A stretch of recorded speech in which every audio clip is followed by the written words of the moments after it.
ఆదిత్య చేతికి గాయమవుతుంది. అయినా సరే ఆదిత్య అయితే రైడ్కి వెళ్ళడానికి సిద్ధంగా ఉంటాడు. ఇక ఆదిత్య వెళ్తూ ఉంటే ఆనంది వచ్చి, ఆగండి ఆదిత్య గారు, చేతికి గాయమైంది కదా, అయినా ఇప్పుడు రైడ్కి వెళ్ళడం కరెక్టేనా అని చెప్పి ఆనంది అడుగుతూ ఉంటుంది.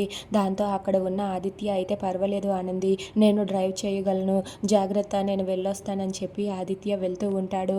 ఇంతలో తన కార్ డిక్కీలో ఒక సాలువా చూసి అక్కడ ఉన్న ఆదిత్య అయితే ఆనంది ఏంటిది అని చెప్పి పిలుస్తాడు.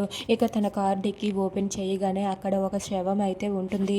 అది చూసి ఆనంది ఆదిత్య వాళ్ళిద్దరూ కూడా ఒక్కసారిగా షాక్ అవుతారు. ఇక అతనైతే కారులో చచ్చిపోయి ఉండడం చూసి అక్కడ ఉన్న ఆనంది షాక్ అవుతుంది. ఇతని పేరు తాండవం అని చెప్పి గట్టిగా అంటుంది. ఆ మాట వినగానే ఆదిత్య అయితే ఇతను నీకెలా తెలుసు ఆనంది అని చెప్పి అంటూ ఉంటాడు. దాంతో అక్కడ ఉన్న ఆనంది అయితే ఇతను ఎవరో కాదు ఆదిత్య గారు, కర్పగం భర్త, ఈయన అప్పుడు జ్యోతమ్మ సూర్యబాబు ఇంట్లో పనిచేసేవాడు అని చెప్పి అంటూ ఉంటుంది. ఆ మాట వినగానే అక్కడ ఉన్న ఆదిత్య ఒక్కసారిగా షాక్ అయ్యి అలా ఉండిపోతాడు.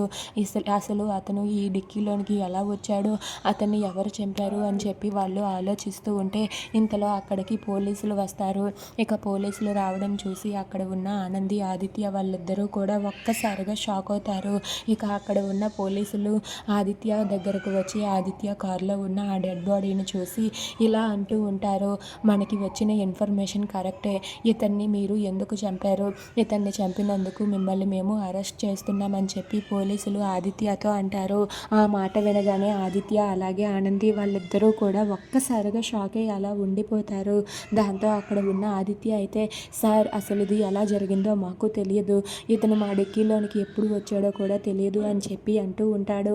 దాంతో పోలీస్ ఆఫీసర్ అయితే తప్పించుకోవడానికి నాటకాలు ఆడుతున్నావా, పద అన్ని పోలీస్ స్టేషన్లోనే తేల్చుకుందామని చెప్పి ఆ పోలీస్ ఆఫీసర్ ఆదిత్య కాలర్ పట్టుకొని లాక్కొని వెళ్తూ ఉంటారు. ఇక ఈ విషయం తెలిసి అక్కడ ఉన్న శశికాంత్ అయితే వెంటనే సునంద దగ్గరకు వచ్చి, సునంద సునంద మన ఆదిత్యని మర్డర్ కేసులో పోలీసులు అరెస్ట్ చేశారంట, పద మనం వెంటనే వెళ్ళాలి అని చెప్పి శశికాంత్ సునందతో చెబుతాడు.